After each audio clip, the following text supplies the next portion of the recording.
They laughed, not quietly, not politely, but the kind of laughter that makes your chest tighten and your stomach twist. At my brother's wedding, the moment I walked into the reception hall, I felt it.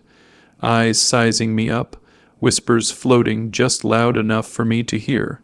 My dad leaning casually against the buffet table, with that smug smirk plastered across his face, didn't even try to hide his amusement. "A lowly soldier," he muttered, loud enough for the nearest table to catch. "When will a soldier ever afford a cake like this?" The words stung, sharper than any insult I had ever heard in my life, and for a fleeting second I wondered if he realized how small he made me feel. I took a breath and forced myself to stand taller, my uniform crisp, but my confidence wobbling. Every laugh that echoed across the hall felt like a spotlight, highlighting every doubt I had ever carried about myself. I could feel my brother's eyes on me, a faint smirk tugging at the corners of his mouth, the kind that silently said, "You don't belong here, you never have." And maybe in that moment he was right, or at least that's what my mind tried to convince me. But beneath that sting, beneath the humiliation, something else was stirring, something quieter, more insistent. A voice that refused to bow to ridicule. I had spent years serving, sacrificing, working long nights, earning respect in places my family never even noticed. And now, as I stood there in the grand hall, surrounded by laughter that felt designed to break me, I made a promise to myself. They may see a soldier, but they will never see the man I am capable of becoming. The wedding itself was a blur of flowers, crystal chandeliers, and the kind of chatter that seemed so effortless for everyone else. Guests were sipping champagne, toasting, dancing oblivious to the storm raging inside me. Every joke, every comment, every look that carried the faintest trace of condescension dug deeper into me.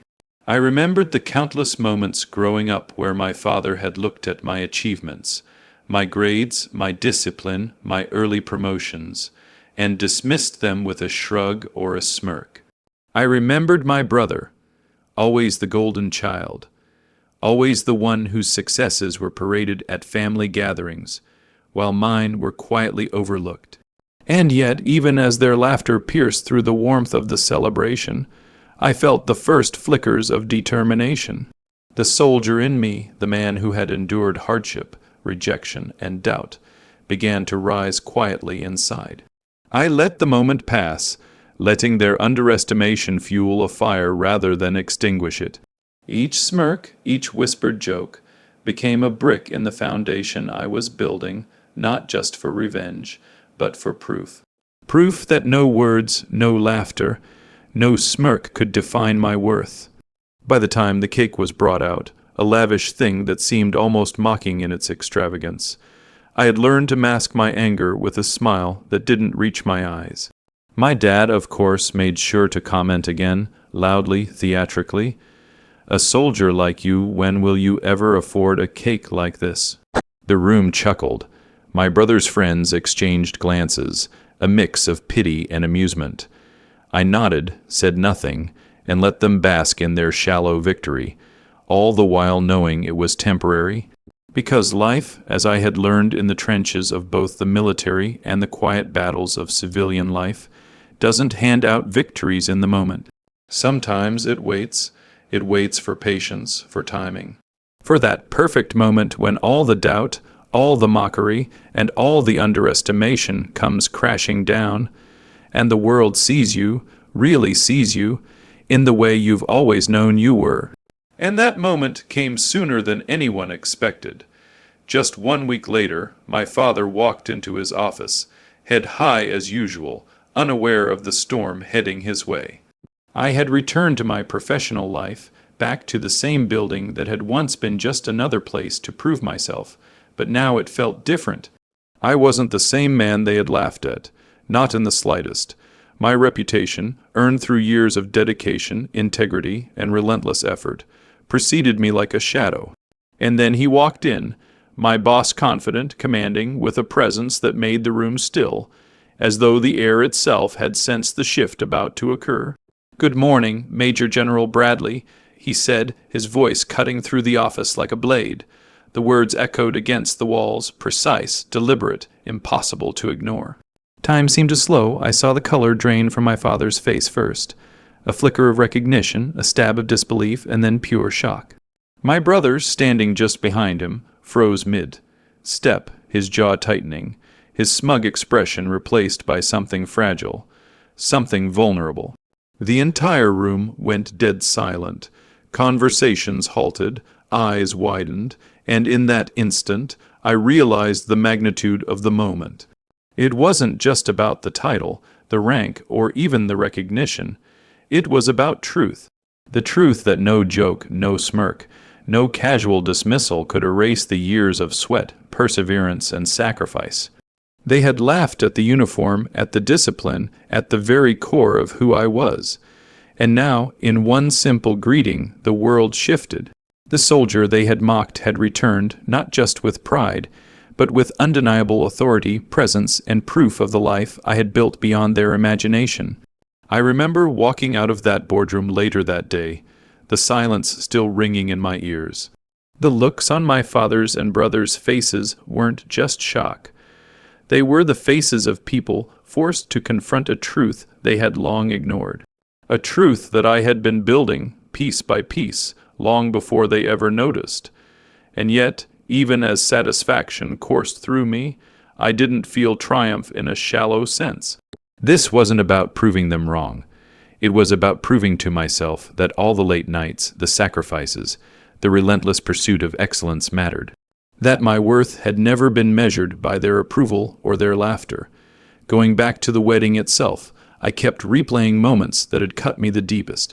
The way my dad had clapped mockingly when my brother teased me in front of the cousins. The way distant relatives whispered, "Oh, he's just the soldier." As if my entire life had been nothing but a stepping stone for others to judge. Each of those moments had felt like a mountain pressing down on my chest. But looking back now, I realized those were only the sparks that lit the fire of determination inside me. Each insult, each dismissive glance, each laugh had only sharpened my resolve. I had always been a soldier, yes, but not just in uniform. I had been a soldier in life, in patience, in resilience. While they had been busy comparing trophies and social standing, I had been quietly crafting my path, one difficult, unseen step at a time. The military taught me discipline, courage, and strategy, not just for battlefields, but for life itself. I had learned how to endure, how to wait, and most importantly, how to rise when the world least expected it.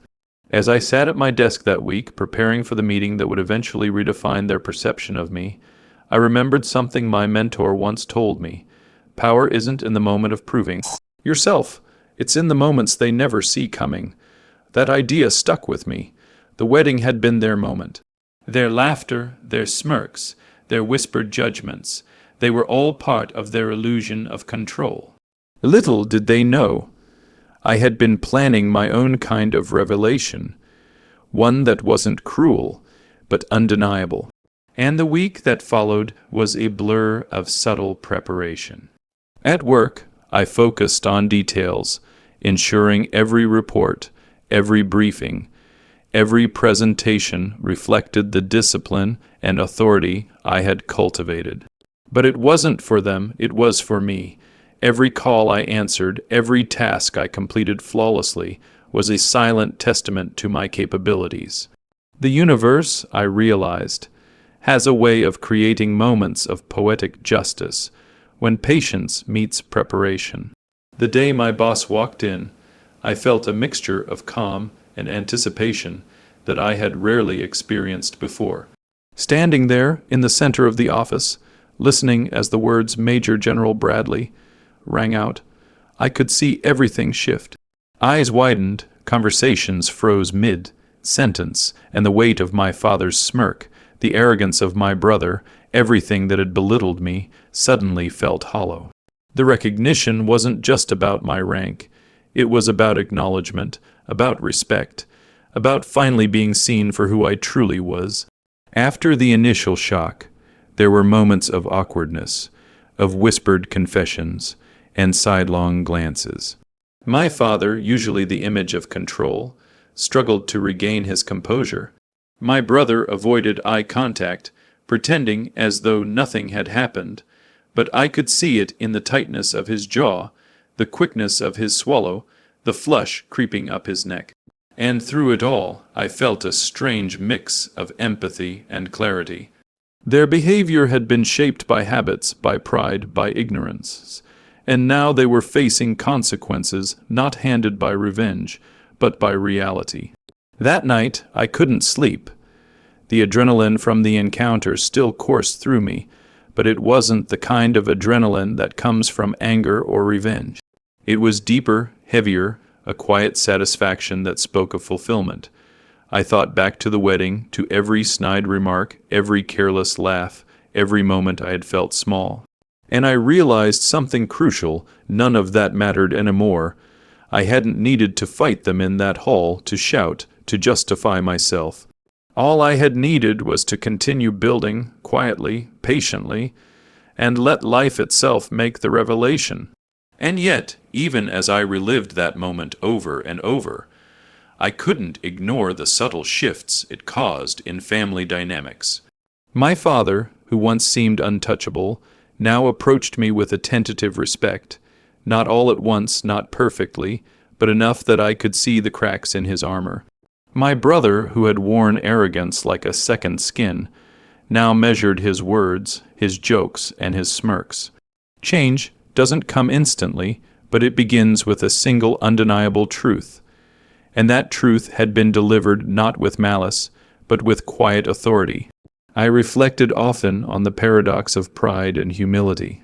The very people who had laughed at me had given me the ultimate gift, a stage to prove that strength isn't about loud declarations, but about persistence, discipline, and patience. I thought about the soldiers I had led, the missions I had executed, the countless nights spent pushing through fatigue and doubt. All of it had led me to this point, where the laughter of my family no longer dictated my worth, and the acknowledgement of my efforts came in forms they couldn't ignore. And through all of this, I realized that life has a strange way of balancing itself. The people who doubted you, laughed at you, or underestimated you are not your enemies. They are your teachers.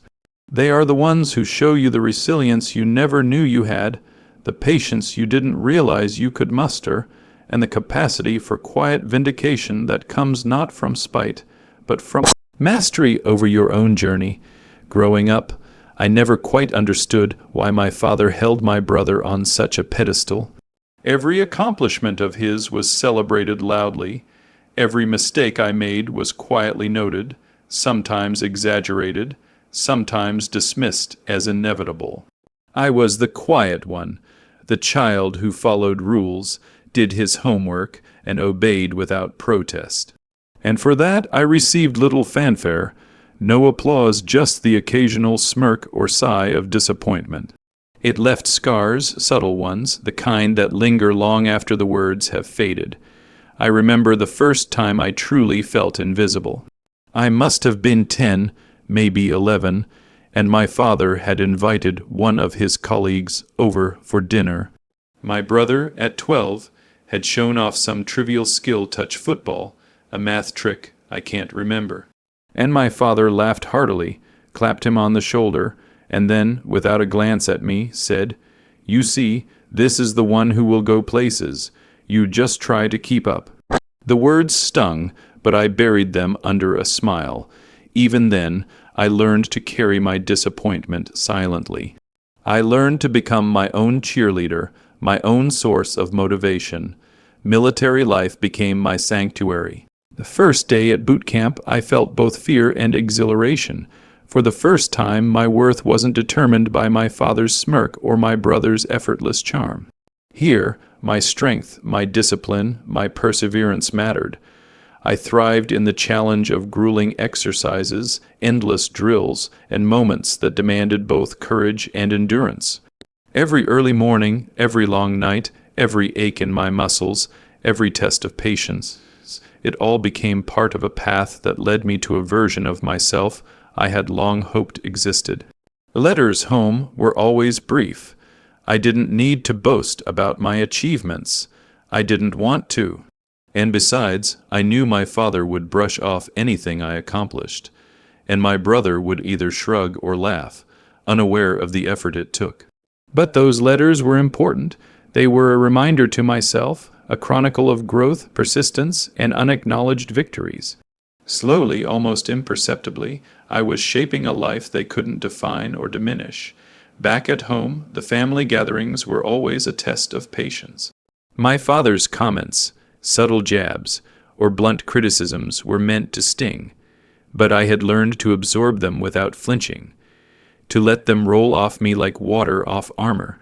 My brother's teasing, always under the guise of affection, carried a sharp edge that cut deeper than most.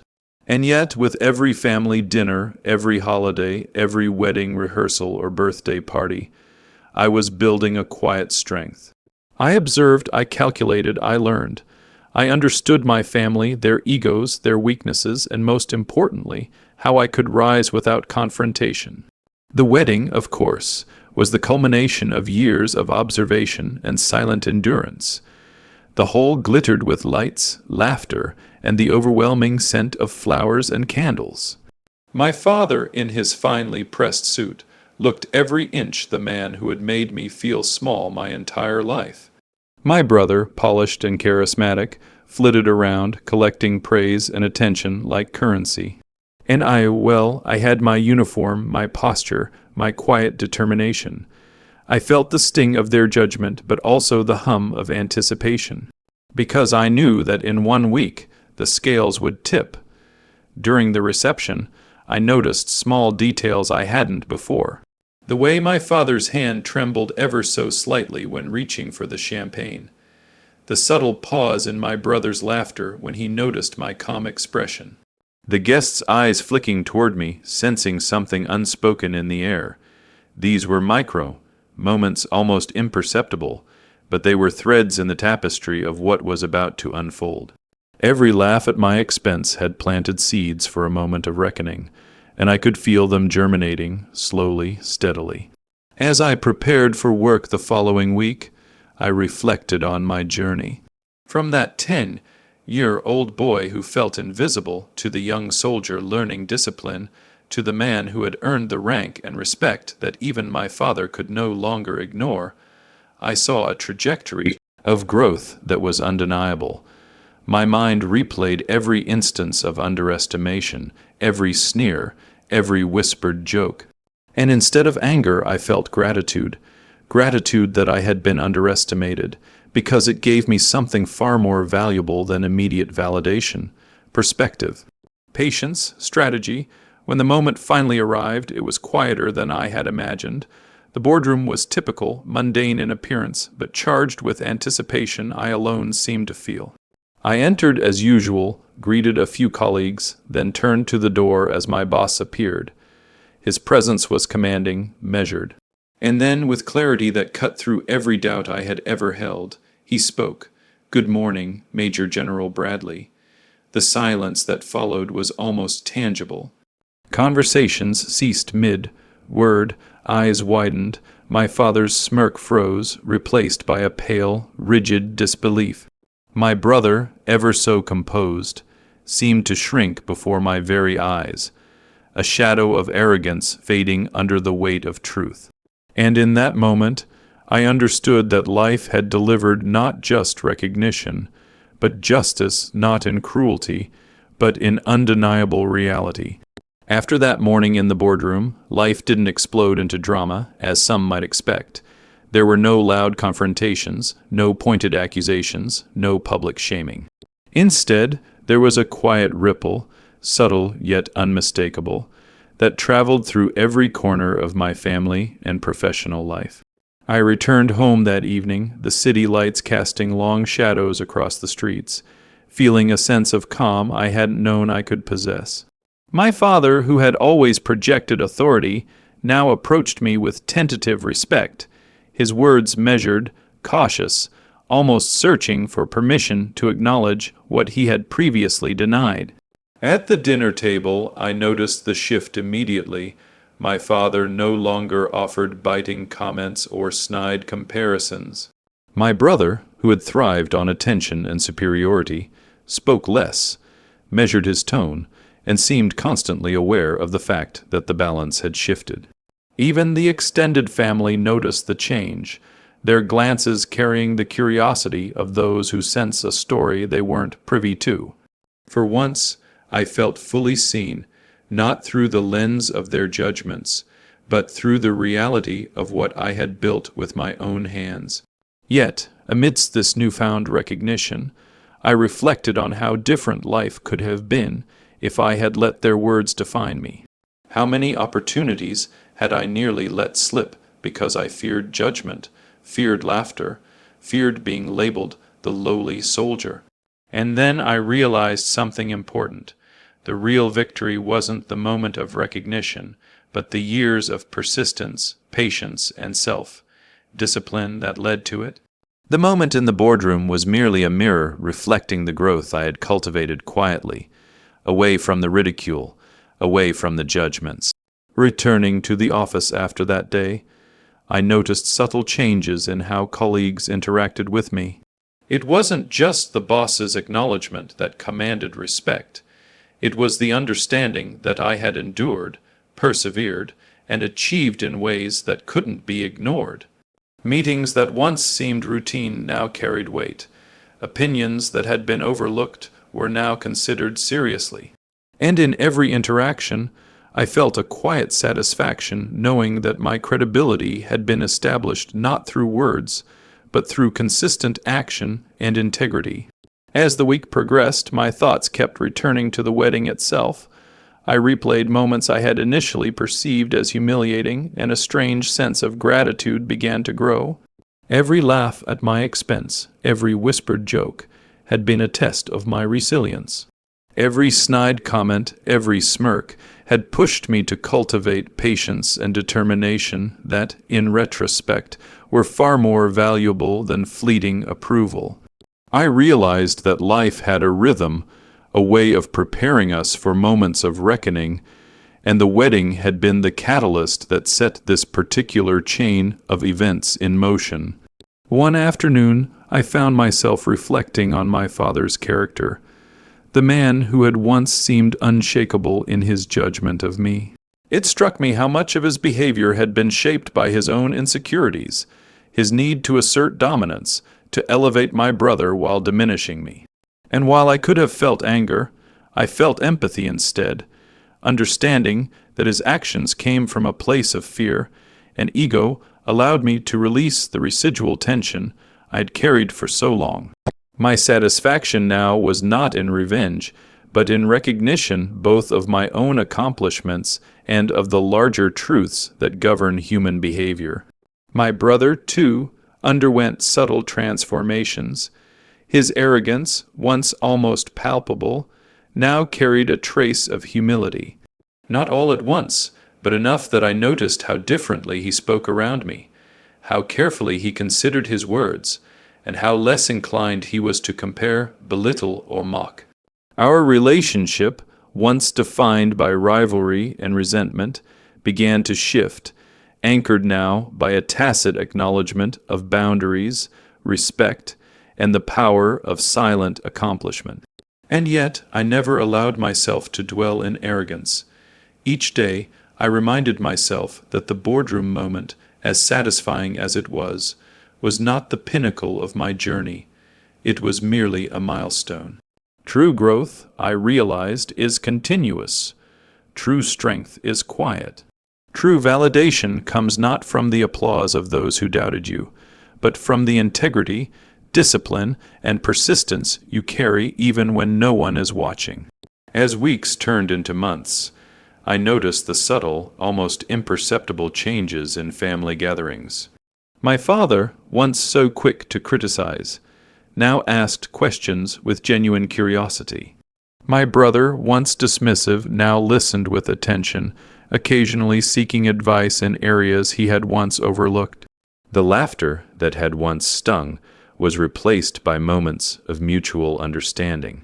It was not perfection, nor did it erase the past, but it marked a shift, a recalibration of relationships built on truth rather than perception.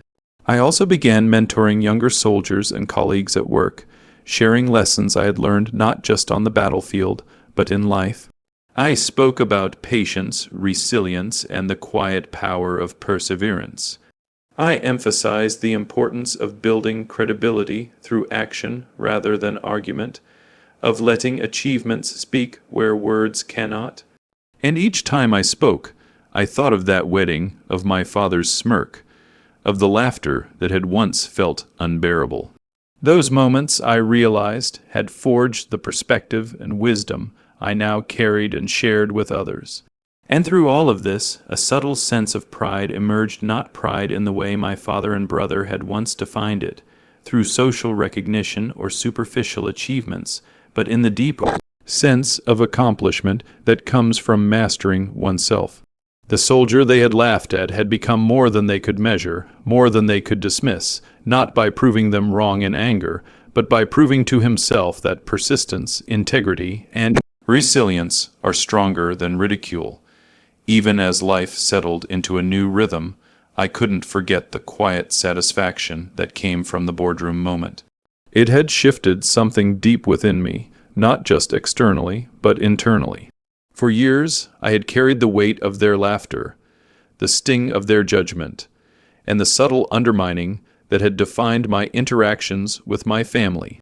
But now that weight had transformed into something lighter, something that propelled me forward rather than held me down.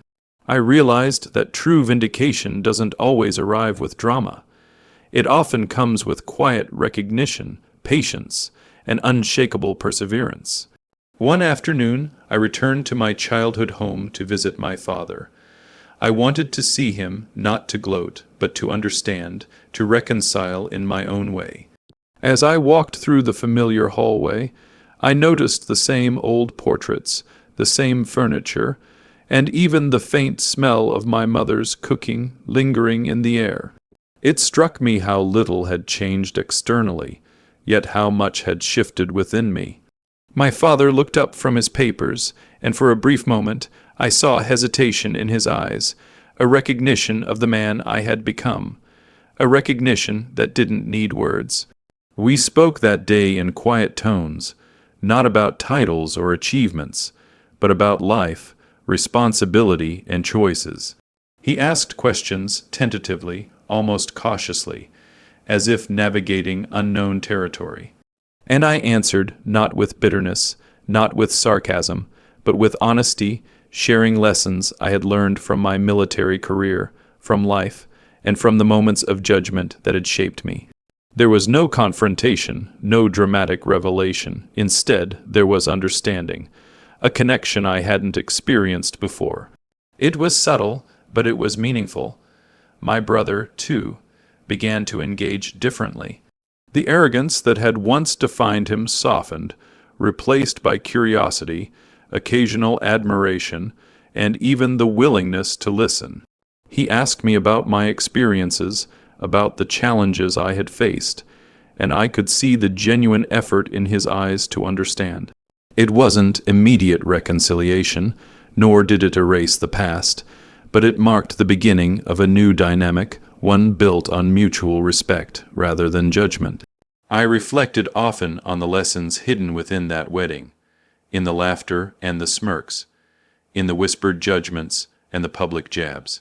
Every humiliating moment had been a test, every subtle dismissal an opportunity to grow stronger, to build resilience, and to understand the true measure of success.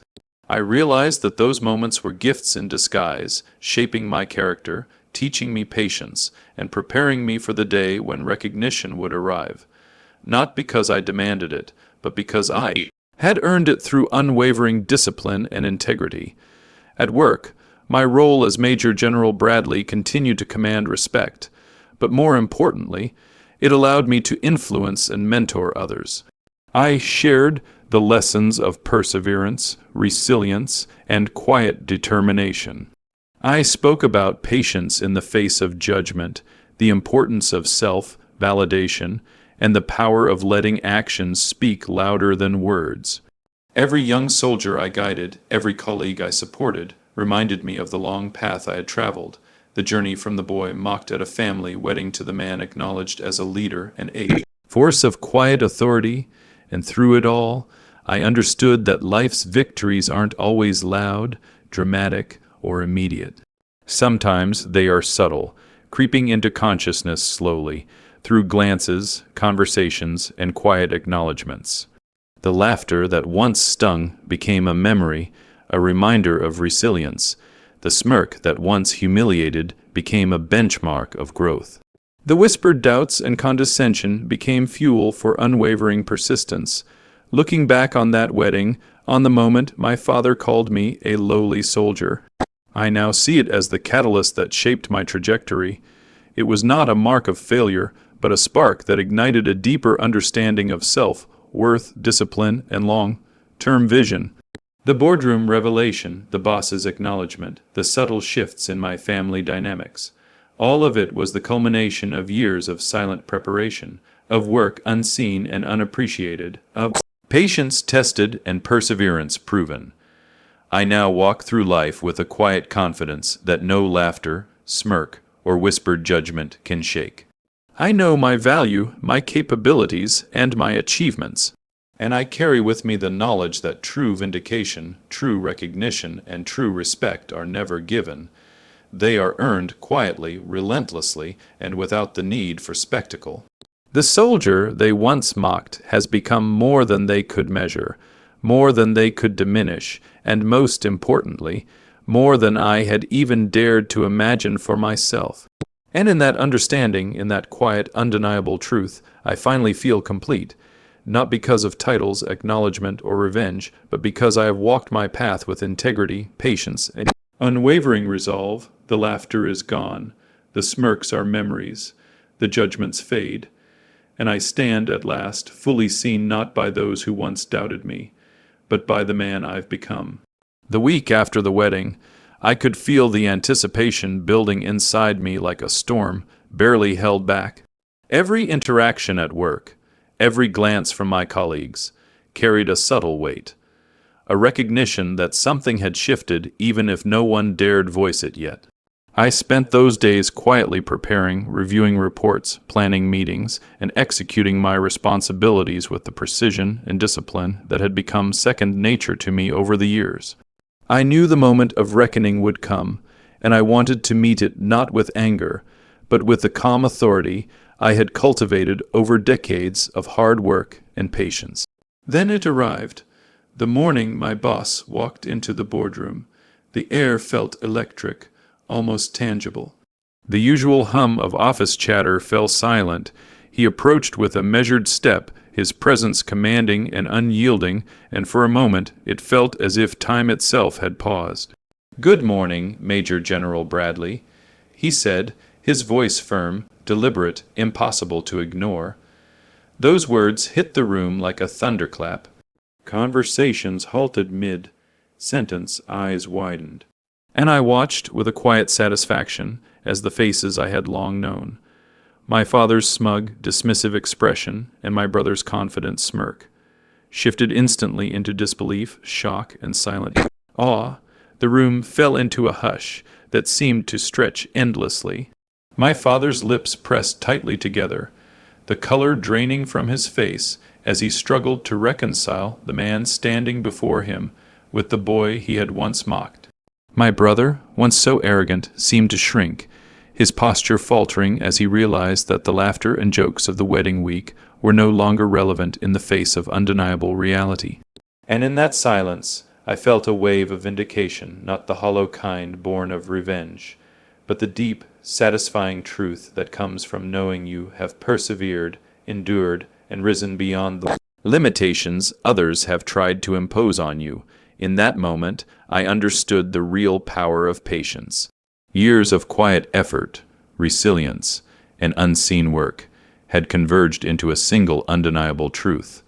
I was more than the labels, the mockery, or the underestimation. The laughter that had once wounded me had become the forge in which my determination was strengthened. The smirks and whispered judgments had become fuel for relentless growth.